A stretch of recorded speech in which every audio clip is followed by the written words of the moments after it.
Ya, mulai. Bismillahirrahmanirrahim. Assalamualaikum warahmatullahi wabarakatuh. Waalaikumsalam warahmatullahi wabarakatuh. Sorry, ini pakaiannya masih sama kayak yang tadi. Jadi tiba-tiba dapat ide. Kita nih tiba-tiba dapat ide. Sering ada istilah, itu mah teori, prakteknya mah nggak gitu. Nah, ini jadi kasus menarik ya. Mendadak tadi kita habis sholat maghrib, kita makan, tiba-tiba ngobrol itu bagus nih buat diangkat. Jadi ada Pak Budi, ada Pak Ruby, sudah punya pengalaman semua. Pak Budi di backgroundnya di konstruksi dengan tambang, Pak Ruby pengalamannya di tambang, pernah konstruksi, lagi anget Pak ya? Lagi anget. Masih anget. Dan masih basah. Masih basah. Kita mau bahas. Ini bener nggak sih sebenarnya teori itu bertentangan dengan praktek di lapangan? Kalau saya pribadi, enggak. Kalau saya pribadi, teori itu tidak pernah ada yang bertentangan dengan praktek. Kita ke yang paling senior dulu. Ya, yang paling senior. Ini senior. Pak Budi ngospek saya ngospek Pak Ruby. Nah, jadi kita dari wajah ya. Dari wajah katanya udah kelihatan. Pak Budi, silakan Pak Budi. Ya, seperti biasa lah. Bismillahirrahmanirrahim. Jadi gimana ya kalau masalah teori itu mah teori, praktek nama tergitu. Sebenarnya nggak gitu. Jadi gini, kita ambil sampel aja lah biasanya. Kayak kalau kita ngukur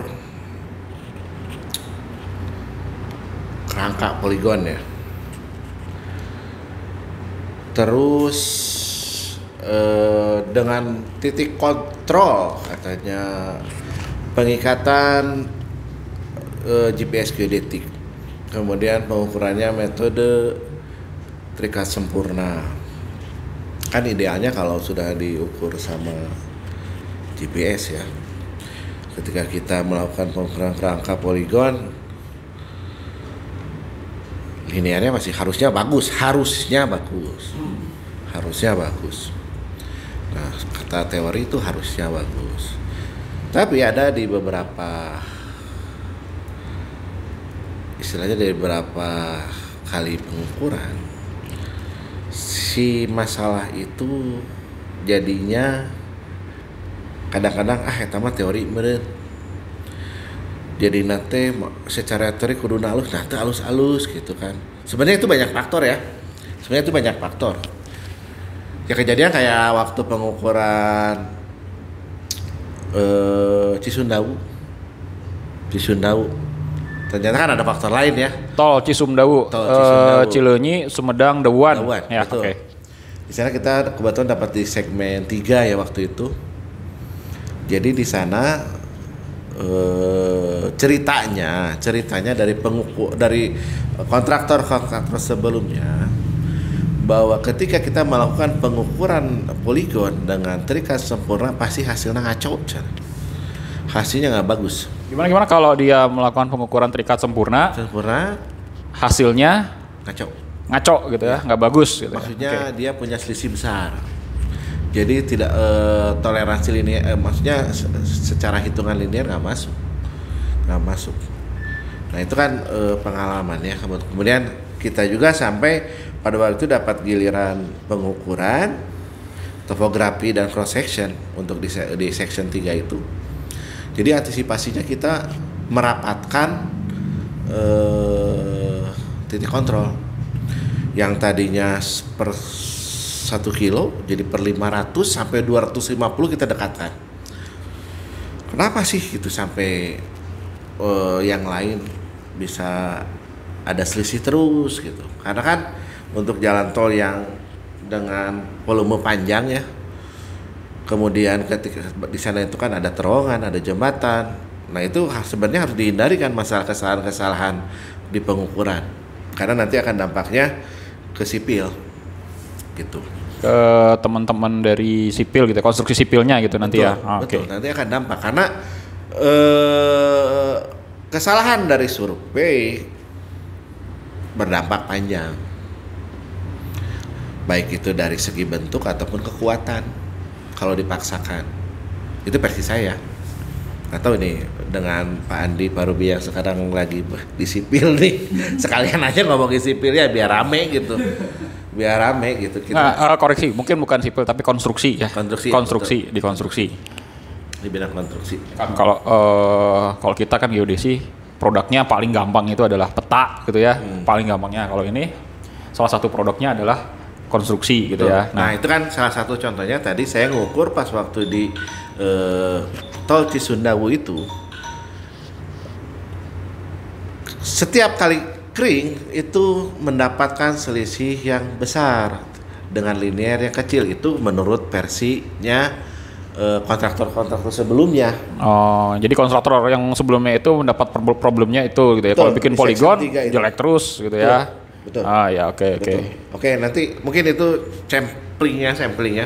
Nanti kita bahas bareng-bareng mungkin ya. Ya mungkin Pak Dwi ada tambahan yang lain, pengalaman bentar lagi. Pengalaman.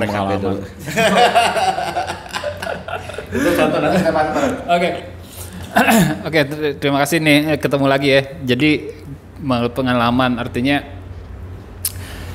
kalau saya begini lah Pak Andi, semua yang kita kerjakan gitu, apapun itu, karena kita emang bergerak di bidang teknis ya, artinya harus mempunyai dasar ya, ilmu dasarnya apa gitu kan gitu ya. Kalau misalnya kita bisa juknisnya apa kan gitu ya.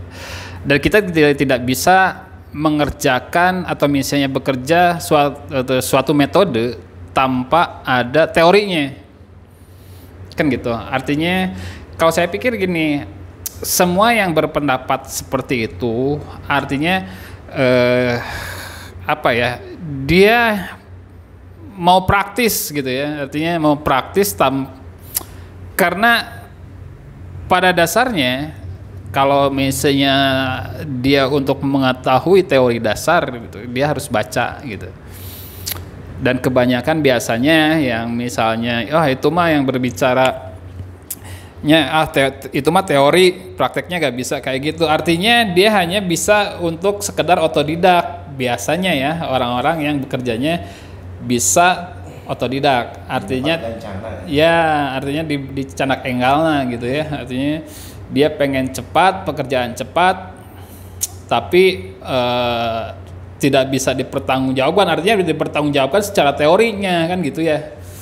Nah itu yang mungkin yang menurut saya agak berat ya. Banyak juga yang misalnya taruhlah kita kalau misalnya topo sendiri, kita bekerja surveyor, dia merekod hanya koordinat gitu ya. Salah? Belum tentu juga salah, cuman dasar teorinya kita kan berdasarkan koordinat, menghitung koordinat itu, koordinat X, Y, dan Z itu kan dari sudut dan jarak kan, sudut miring, vertikal, horizontal kan, dan jarak kan gitu ya, teorinya kan kayak gitu. Tapi banyak sekarang dari misalnya terutama di bidang konstruksi, surveyor mereka hanya mengambil koordinat misalnya. Saya gak yakin apakah dia emang paham dengan teori dasarnya atau mungkin dia hanya sekedar praktis. Kan gitu ya. Kalau misalnya emang sekedar praktis. Cuman kita tahu semua kalau misalnya segala sesuatu atau misalnya pengukuran, kalau misalnya kita menghasilkan koordinat, itu udah gak bisa kita apa-apain. Beda lagi kalau misalnya kita dapat misalnya yang kita record adalah raw datanya, yang data mentahnya, yaitu tadi yang berupa sudut, jarak, sudut vertikal, horizontal, dan jarak miring kan gitu ya. Nah mungkin itu salah satu contoh menurut saya. Artinya segala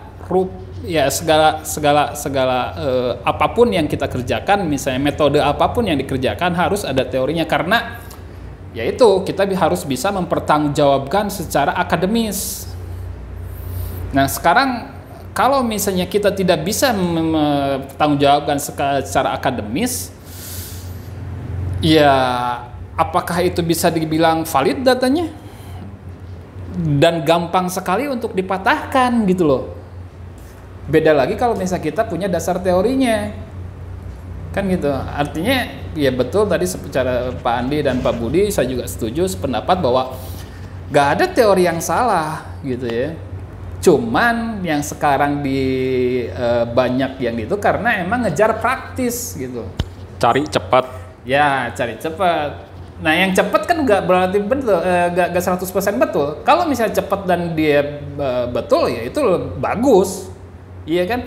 Tapi satu lagi, ya tadi teorinya, dasar teorinya dari mana mendapatkan metode seperti itu kan gitu Pak? Sebenarnya nyambung sama pembahasan kita yang pembahasan kita di awal-awal tuh masalah surveyor cabutan. Surveyor cabutan, operator, surveyor, Asisten. bukan yang awal tuh. Oh, surveyor atau operator. Surveyor Ya. atau operator gitu. Oke. Itu saya juga pernah banyak pernah ketemu sama rekan-rekan. Aduh maaf sekali, bukan berarti merendahkan. Jadinya tidak seperti itu harusnya. Jadi pengambilan ketika kita akan melakukan pengukuran, apalagi yang istilahnya pengukurannya itu memerlukan ketelitian dan analisis. Bagusnya itu raw data yang kita ambil dan raw data yang kita rekod. Tapi kenyataannya pada waktu itu saya lihat dia hanya memperlihatkan koordinat. Nah, itu yang sangat bingung. Jadi ketika ada perbedaan, ketika ada yang dipertanyakan atau yang harus dianalisis, kita nggak bisa menganalisisnya. Oke. Jadi saya coba menggabungkan. Jadi salah satu contohnya dari teori versus praktek lah gitu ya, kasarnya ya, teori versus praktek. Bahwa di teori itu kalau ngukur itu hasilnya ketelitiannya tuh udah ada standarnya gitu ya, linear itu misalkan yang paling gampang linear. Itu kasusnya yang tadi di Sunda ya. Ya 5.000 ya kasusnya jadi karena waktu itu saya diharuskan mengukur dengan ketelitian linear itu adalah 10.000. Tidak boleh kurang. Tidak boleh kurang. Tidak boleh kurang. Ketelitiannya 10.000 dalam 1 kilo. Ya, jadi di teori itu linear itu harus 5.000. Nah, minimal gitu ya di Marsland. Marsland itu maksudnya itu daerah area yang seperti rawa gitu, yang berat lah gitu, yang berat itu disebutnya istilahnya itu Marsland. Nah, dia itu minimal 5.000. Kemudian naik ke 10.000. Standar 15.000, konstruksi 25.000, bahkan mungkin ada yang minta disampai di 50.000 karena ada hubungan dengan baut itu tadi ya. Oke. Ya. Begitu dilakukan, begitu ada yang melakukan pengukuran itu, ternyata ada mist nih. Betul. Ya, mistnya misalkan katakanlah 50 cm lah gitu ya, 50 cm. Begitu ditanya kenapa 50 cm, artinya kita harus tahu yang tadi kata Pak Ruby kan, di dasarnya tuh apa gitu loh, dasar teorinya tuh apa. Betul. Yang paling gampang itu adalah dasar teorinya itu adalah ya kita harus tahu ketelitiannya itu kan. Ya. Dia nggak masuk 50 cm, begitu dilihat ternyata datanya kita nggak bisa hitung gitu nih, nggak bisa hitung ketelitiannya tuh di mana gitu kan. Kita kan harus tahu kan ketelitiannya. Kalau kita ngukur kan kita harus tahu. Kita bilang bahwa hasil ukur kita bagus nih. Ya. Apa buktinya kita? Ya kan? Buktinya betul. Salah satunya itu kalau misalkan di poligon itu adalah linear, gitu ya. Nah, oke. Nah, problemnya adalah ketika dihitung linearnya, ya masih manual, it's okay lah ya. Kalau masalah urusan digital manual itu nggak masalah ya. Cuma problemnya adalah ketika kita mau hitung itu berdasarkan dari data-data yang kita sendiri nggak tahu. Gitu. Kita sendiri nggak tahu ini datanya ini gimana cara ngitung ketelitiannya, gitu kan? Betul. Ya. Nah padahal ngitung linear itu kan sudah otomatis gitu ya, sudah bisa otomatis, bahkan sampai ke titik detailnya itu dia otomatis ikut ter-adjust gitu. Karena percuma dong kita adjust poligonnya tapi detailnya nggak di-adjust, ya kan sama aja. Nah, itu biasanya begitu sudah di apa namanya ditanya, ini gimana ini ketelitiannya? Oh, itu mah teori. Nah, kan sering kayak gitu ya, kayak gitu. Padahal itu bisa kita bisa tahu bahwa linear kita itu sekian. Misalkan standarnya kalau konstruksinya 10.000 gitu ya per 1 kilo gitu ya jalan gitu misalkan. Ya kalau udah 10.000 berarti harusnya sudah tidak ada masalah gitu kan. Beda lagi dengan kita kalau misalkan konstruksi di apa namanya yang banyak dengan tiang-tiang gitu yang sambungan-sambungan baut itu lebih tinggi lagi gitu kan. Prismanya dari prisma mini kan. Prismanya juga harus pakai prisma mini gitu. Ya itu banyak itu kasus itu ya. Malah ada yang WA ke saya juga, Kang minta dibahas mengenai apa stake out gitu. Jadi masih banyak yang dia bisa ngukur tapi nggak bisa stake out. Nah itu jawabannya itu adalah yang kita pertama ya, surveyor atau operator gitu kan. Ya semua di teori itu nggak ada yang apa namanya yang bertentangan dengan praktek itu nggak ada. Yang ada itu adalah kapan kita menentukan gitu kali ya. Kapan kita menentukan di linear 10.000 itu di area yang sekian, 5.000 itu sekian. Dan alat apa yang digunakan? Surveyor itu sebenarnya kalau menurut saya tidak sebagai kalau saya biasanya menyarankan ke surveyor itu SOP yang pertama tuh cek alat. Cek alat yang pertama itu. Kalau alatnya bagus, kemudian harus tahu ketelitian alat itu di berapa.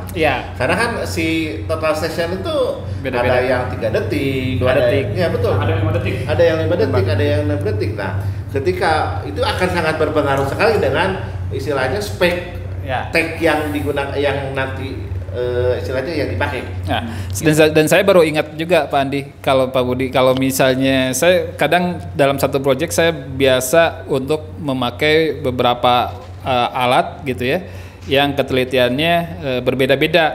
Karena gini, kalau soal poligon misalnya saya pakai yang 2 detikan, tapi untuk detail saya pakai yang 5 detikan, biasanya gitu.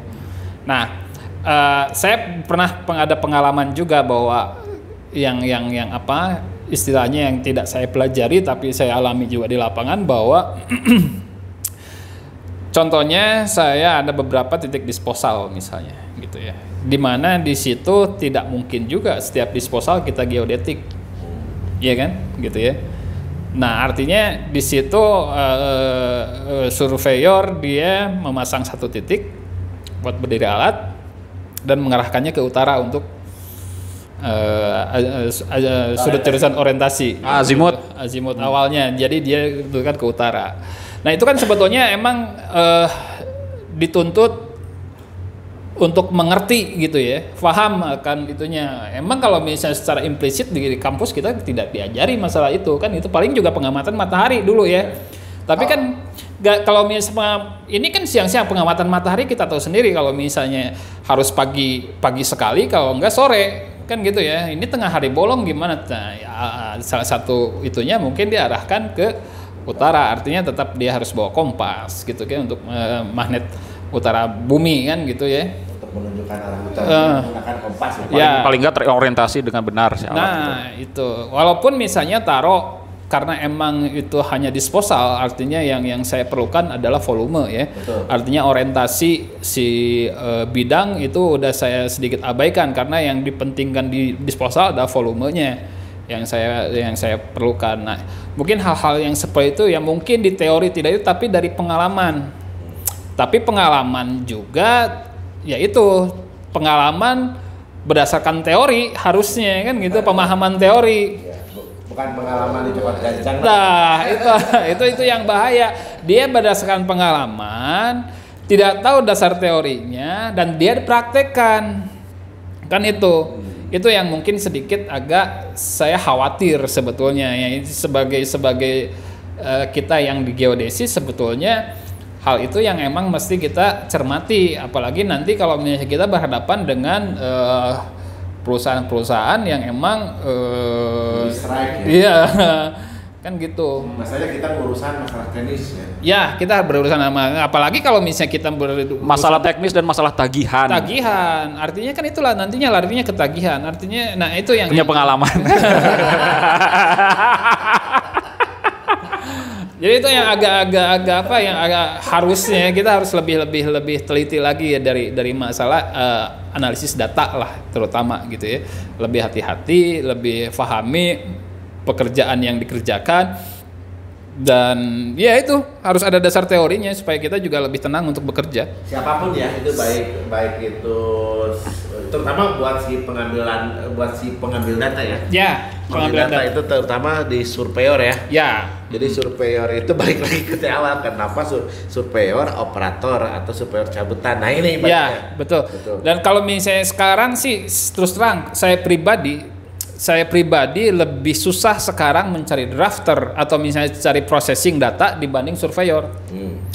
Surveyor banyak ya, cuman ya kalau misalnya yang paham akan teori itu nggak terlalu banyak, Pak. Ya, artinya beberapa yang saya pastikan kalau misalnya surveyor itu dia paham alat, paham teori, biarpun misalnya sedikit karena emang itu perlu jam terbang juga untuk pemahaman kan gitu ya. Walaupun misalnya ya itu jadi tadi kembali yang sebelumnya. Jadi kalaupun misalnya emang dia pintar tapi jam terbang kurang, biasanya agak sedikit kelimpungan apabila terbentur masalah di lapangan misalnya. Wah, jaraknya beda, sudutnya backsetnya luar biasa jauh kan gitu. Artinya kan itu juga perlu, apakah itu emang kondisi alat gitu ya, atau misalnya apa yang bermasalah kan itu. Jadi biasanya kalau misalnya yang emang jam terbang udah tinggi, biasanya suka bisa untuk mengatasi hal-hal itu. Ya, karena teorinya dia tahu, ya istilahnya konsep dasarnya dia tahu. Nah itulah, jadi kalau menurut saya pemilihan dari pekerja sama orang yang akan kita kerjakan terhadap pekerjaan apa yang akan kita kerjakan, pemilihannya itu harus siapa. Nah mungkin tadi juga saya mau nambahin masalah drafter ya, masalahnya gini, drafter di survei sama drafter di konstruksi beda. Jadi sekalian juga ini diinformasikan juga bahwa survei penggambarannya mempunyai karakteristik sendiri ya, sebenarnya nggak bisa disamain. Jadi nggak campur di kanu drafter, tapi emang nyambung gitu ya. Jadi si surveyor juga sebenarnya itu harus bisa jadi drafter. Makanya kalau dibilang masalah surveyor cabutan, operator, nah beda sama surveyor bener. Surveyor bener mah pengambilan data oke, processing oke, penggambaran juga harus itu. Pak Andi segitu. Ini yang Cisundau belum dibahas ya tadi, masalah itu mungkin Pak Andi yang akan menjelaskan masalah dasar teori yang Cisundau. Kenapa sih sewae gitu kan? Ya kalau yang Cisundau itu kan dulu kasusnya itu adalah yang jelas itu memang apa itu tidak ada bukti bahwa hasil ukurannya itu baik. Tidak ada bukti gitu, tidak ada bukti. Bahkan tidak ada bukti juga bahwa hasil ukurannya buruk. Itu problemnya kan. Kenapa? Karena dan datanya pada saat itu kasusnya adalah datanya yaitu di-download langsung XYZ. Jadi sebenarnya kalau total station itu yang harusnya di-download itu adalah sudut dan jarak tadi. Lalu kita proses menjadi informasi aja, menjadi fieldbook ya. Jadi fieldbook, nah itu udah otomatis terhitung dan keluar sampai dengan linear dan elips kesalahan. Karena kalau misalnya processing sebetulnya ada beberapa metode ya. Artinya tadi seperti yang Pak Andi bilang, fieldbook emang buat kami di sini, Pak Andi, saya dengan Pak Budi emang familiarnya di fieldbook gitu ya. Tapi ada juga yang mungkin menggunakan Excel, Pak Andi. Nah, artinya tidak terlalu masalah sebetulnya apapun yang metode yang digunakan, mau Excel mau fieldbook, asalkan yaitu artinya si hitungan yang di Excel pun si formulanya yaitu betul kan gitu ya. Dan intinya kalau menurut saya data pengambilannya benar dan bisa dipertanggungjawabkan. Betul. Nah, itu. Karena yang beda mungkin metode adjustmentnya aja. Kalau misalnya di Excel itu pakai bodit mungkin kan. Kalau misalnya di fieldbook itu bisa macam-macam, bisa bodit, bisa di square kan gitu ya, bisa macam-macam. Artinya gimana komunikasinya? betul, usernya familiar yang mana. Ya, berarti sepakat ya kalau misalkan teori itu tidak bertentangan dengan praktek, malah menunjang gitu ya. Makanya si konsep dasar teori sebenarnya yang saya maksud konsep dasar itu harus dipunyai oleh istilahnya si pekerja, si pelaksana pekerjaan ataupun yang melaksanakan pekerjaan. Biar apa? Segala buktinya nanti bisa dipertanggungjawabkan. Apa bukti pertanggungjawabnya ya data yang benar gitu. Ya. Ya, makanya kita terima kasih banget sama guru-guru kita ya. Betul. Sama dosen-dosen kita, itu teori itu tidak ada yang bertang. Kita alhamdulillah kita praktekkan semua sampai ke urusan matriks ya. Iseng aja waktu itu kita ngitung matriks sama. Ada tuh kalau yang nonton tuh Yudi Guntara, Making, itu yang saya minta untuk merefresh saya buat ngitung matriks. Ya seru sih, seru. Jadi nggak bertentangan. Apa yang diajarkan itu memang harus diterapkan. Betul.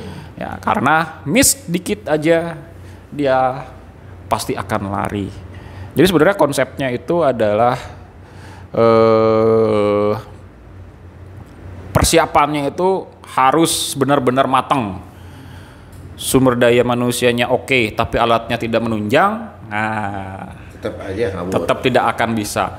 Sekarang alatnya oke, sumber daya manusianya yang tidak mengerti, jebol juga, ya kan? Problem lagi, sumber dayanya oke, alatnya oke, ternyata kondisi lapangannya yang berat gitu ya. Artinya di situ harus ada komunikasi antara yang di lapangan dengan yang di base camp atau yang di office, bahwa ini saya nggak bisa nih, kayak contohnya kayak GPS ya. Kita nggak bisa nih pengamatan di sini. Kenapa? Karena daerahnya tertutup. Misalkan, saya harus bikin titik di luar daerah ini, di luar titik yang direncanakan sejauh misalkan 1 kilo. Saya 1 kilo dari sini baru ada daerah terbuka. Nah, itu adalah faktor yang non teknis sebenarnya kan, tapi menunjang ke teknis gitu kan. Kalau itu dipaksakan dipasang di situ ya jebol datanya. Kecuali mau land clearing. Kecuali land clearing, nah betul land clearing, pembebasan lahan gitu kan. Ya, tadi saya setuju dengan Pak Andi. Artinya kita akan menghasilkan hasil yang ideal kalau segala sesuatunya ideal, dari mulai manpower, alat dengan instrumen dengan tenaga penunjang, labor misalnya. Artinya gitu ya.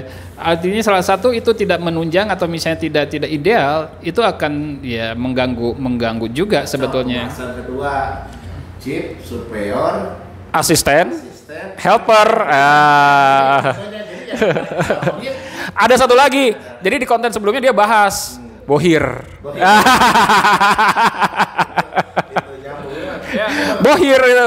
Sekarang semuanya menunjang, tapi kelaparan. Nah, kan bingung kan? Artinya semua itu hasil yang ideal karena emang memerlukan cost yang emang tidak sedikit, Pak Budi. Artinya emang segala untuk menunjang ideal, artinya costnya juga harus ideal tentunya kan gitu. Kita susah. Ketat apa enggak, benar nggak? Ya, budget ketat apa enggak? Masalah apa? Masalah duit. Karena sekarang kan gini Pak, kalau misalnya kita melari-lari itu masalah ekonomis gitu ya. Kita gak bisa, orang-orang di lapangan digerakkan bukan hanya dengan perintah tapi dengan uang. Iya kan? Surveyor dia gak bakal ini kalau misalnya di base camp kita serba kekurangan. Artinya kesehatan surveyor dan asisten ini bukan curhat ya, ini bukan curhat. Iya, artinya kesejahteraan surveyor, artinya yang bukan kesejahteraan ya, artinya dari mulai makanan, minuman dan segala macam yang emang mendukung untuk si surveyor atau orang lapangan tetap sehat kan itu juga tidak mudah, tidak murah. Nah itu yang mungkin tidak terlalu difahami juga beberapa orang bohir gitu. Dan kita harus coba untuk meyakinkan mereka juga. Nah. Aduh, saya jadi banyak langsung di sini mau ke ide-ide konten di sini. Waduh. Segala sesuatunya harus sebar ideal. Dari bohir ideal harus ideal karena emang menyangkut masalah budgeting. Betul. Iya kan, dari mulai surveyor, labor tadi yang seperti saya sebutkan tadi ya, itu emang harus semuanya ideal. Baru kita menghasilkan hasil yang ideal tentunya kan gitu. Dari sekarang helper aja. Dari pemegang rambu atau misalnya target stick apakah dia emang udah di training? Minimal dikasih tahu lah apa aja yang diambil briefing awal gitu ya. Asisten, apakah emang dia nyentringnya udah betul untuk mencapai poligon dengan linear sekian? Alatnya emang udah pas gitu dengan taruhlah 15.000 kita pakai yang alat 2 detikan misalnya. Kan gitu ya. Ya itu yang seperti itu. Tapi kan sekarang banyak yang misalnya, sekarang lu besok siap-siap pergi ke lapangan. Mana ada kita waktu untuk bersiapkan segala sesuatunya. Waktunya juga tidak ideal. Tapi kan biasanya gitu kan. Itu yang jadi sebenarnya itu yang Oke, project deal, cari surveyor ada di mana sih di sini, datang sekarang, buat kapan Pak? Besok berangkat. jadi banyak hal sebetulnya yang bahaya ini konten ini. Ini bahaya ini, bisa nggak selesai ini konten ini.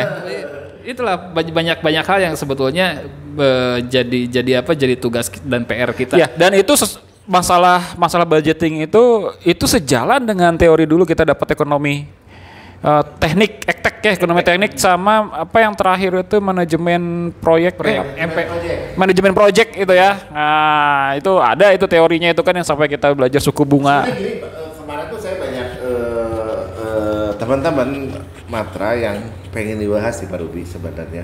Ya. Karena kan kita pernah istilahnya memegang sebagai pelaksana proyek, Pak Ruby juga pernah, Pak Andi juga pernah.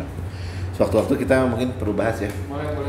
Mungkin kita bisa ngajak-ngajak yang lain juga nih. Masa kemarin saya bilangnya gini, jadi si ketatnya si proyek itu akan menentukan istilahnya bagaimana kita pengaturan surveyor, bagaimana pengaturan helper, apakah kita perlu chip apa enggak.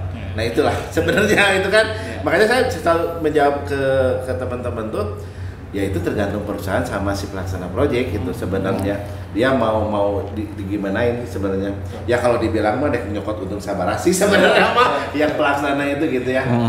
Ya itulah jadi kalau dibilang terlalu vulgar ya emang dan lumrahnya seperti itu ya. Iya, ini kan kenyataannya seperti ini. Kita nggak bisa juga untuk tutup-tutupi.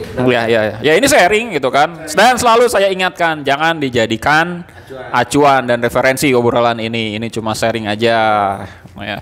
Siapa tahu enggak gitu ini harusnya begini ya nggak apa-apa silahkan gitu. Cuma ini dari pengalaman kita ya seperti ini. Ya, itu semuanya harus sejalan lah. Yang kemarin dibilang bahwa leader itu harus tahu dari urusan linier yang harus dapat 10.000 sampai dengan harga cengek. Nah itu yang pernah urusan ini iya semua yang kita nggak bisa inilah orang kerja dipaksa disuruh kerja tapi tidak disupport dengan logistik yang baik. Iya itu kan artinya problem. Ya, jadi sebenarnya kan gini, kalau misalkan semua kita udah support, logistiknya udah support gitu ya, masih juga dengan hasil yang tidak maksimal, itu harus ada yang di-review gitu kan, harus ada yang di-review gitu. Apakah dari sebenarnya ada miss gitu ya di orangnya, di instrumennya, ataukah di sistemnya, gitu ya. Nah masalah itu nih sebenarnya ada lagi yang menanya itu. Sebenarnya kalau permasalahan di lapangan, kan tuh ada surveyor ya, ada asisten, ada leader. Jadi kalau secara urutan struktur, kalau ada masalah ada permasalahan di lapangan, surveyor pasti laporan ke leader ya. Si leader kalau udah mentok dia harus lapor sama siapa sih sebenarnya? Nah itu pernah ada yang nanya sama saya. Ya kalau saya bilang sih, saya nggak tahu pendapat Pak Ruby, Pak Andi. Saya bilang, ya itu harusnya di atasnya dia itu siapa? Apakah dia langsung ke istilahnya superintendent kah? Atau langsung ke si pemberi atau si istilahnya ke bohir ya? Bukan bohir, apa namanya yang melaksanakan proyek itu? Manajemen proyek? Manager? Bukan manajer. Manager? Yang Pimpro lah istilahnya sama Pimpro. Project manager berarti? Yang PM. ngambil proyek. Karena gini, kadang-kadang ya keterbatasan antara solusi sama kariweuh. Eta teh selalu berbentrok. Eta teh jadi masalah aja. Suka jadi masalah. Kadang-kadang ketika si leader mengutarakan permasalahannya, lain diberi solusi kalau diambek. Malah dimarahin ya, Dimarahin. bukannya dicariin solusi. Bukan jadi solusi. Nah itu jadi istilahnya ya buat istilahnya panggeing ya, istilahnya bukan hanya ke orang lain, ke saya juga, ke Pak Ruby juga ya. Jadi jangan biarkanlah prajurit-prajurit kita itu kapakan. Kapakan bahasa layangan itu apa namanya? Bertubuh kapan orang. Jadi istilahnya berikanlah solusi yang terbaik istilahnya. Kalau versi saya itu solusi yang terbaik istilahnya, kemudian bukan melontarkan, tapi kalau seandainya solusi seperti ini gimana, bagus nggak? Kemudian pasti si penanya itu leader kah atau chief kah, dia akan mengutarakan, Pak kalau seperti ini tuh nantinya seperti ini. Seolah-olah dia juga sebenarnya punya jawaban, cuman tidak pede. Ya betul. Jadi sebenarnya dia punya jawaban, tapi dia ragu buatinnya. Ya karena takutnya. itu nyangkutnya nanti ada beberapa istilahnya koska atau istilahnya mah ada efek yang lainnya yang mengakibatkan ya ada perubahan lah bukan perubahan apa ya namanya, berefek gitu lah, berefek. Ya contohnya gini lah, kalaupun misalnya ternyata kita misalnya pakai 3 labor, progres kurang, iya kan? Si leader dia udah tahu jawabannya, artinya harus tambah tenaga lokal, helper kan gitu. Tapi kan itu berkaitan dengan cost. Sedangkan cost manajemen ranahnya udah manajemen kan gitu. Jadi si leader teh nggak ulang, nggak jantul, itu mandi-mandi. jadi ya itulah, jadi sebagai kalau misalnya menurut saya, jadi kalau misalnya leader karena itu ya artinya ngadunya ke manajemen, Pak Budi. Ngadu ke manajemen artinya bukan mengadu ya, artinya minta pendapat manajemen sendiri yang memutuskan. Betul. Iya kan, manajemen yang memutuskan, karena gini, biasanya kalau di lapangan hal sepele pun kalau misalnya lagi crowded gitu ya, hal sepele pun jadi rudet gitu. Nah, sementara di manajemen dia dengan apa ya, artinya dia bisa berpikir lebih jernih untuk harusnya. Dia harus bisa berpikir lebih jernih, mengambil satu keputusan yang emang ya benar-benar tepat diharapkan kan gitu. Eksekusi itu orang lapangan. Tapi skenario itu biasanya di manajemen yang itu. Orang lapangan hanya eksekusi aja. Betul. Masalahnya istilahnya kenlah sudah perang gitu ya. Ya, artinya masalah strategi, logistik, kekurangan tinggal lebih. Betul. Halo Bohir. Oke deh, udah waktunya, udah gak akan habis-habis kita ngobrol masalah ini. Makanya ini bisa jadi Gak akan habis-habis. Lanjutlah nantilah. Kalau saya mah senang-senang aja ngobrolin masalah pengalaman, sharing-sharing aja buat teman-teman yang lain. Iya. Oke, segini dulu obrolan kita. Saya masih punya janji lagi nanti mengenai teknologi, pengaruhnya terhadap SDM. Kita lagi cari bahannya yang bagus karena kita juga masih belajar. Artinya mudah-mudahan konten yang kita bikin ini bermanfaat lah gitu ya. Jadi kita sih ngeflow gitu ya, kita ngeflow bahwa apa yang kita obrolin ini nggak diedit malah gitu ya, karena sebenarnya saya nggak bisa ngedit. Ya, maksudnya kayak Pak Ustadz aja lah. Saya bikin awal. Oh iya. Oke, terima kasih semuanya yang udah nonton. Tetap berkarya dan jangan pernah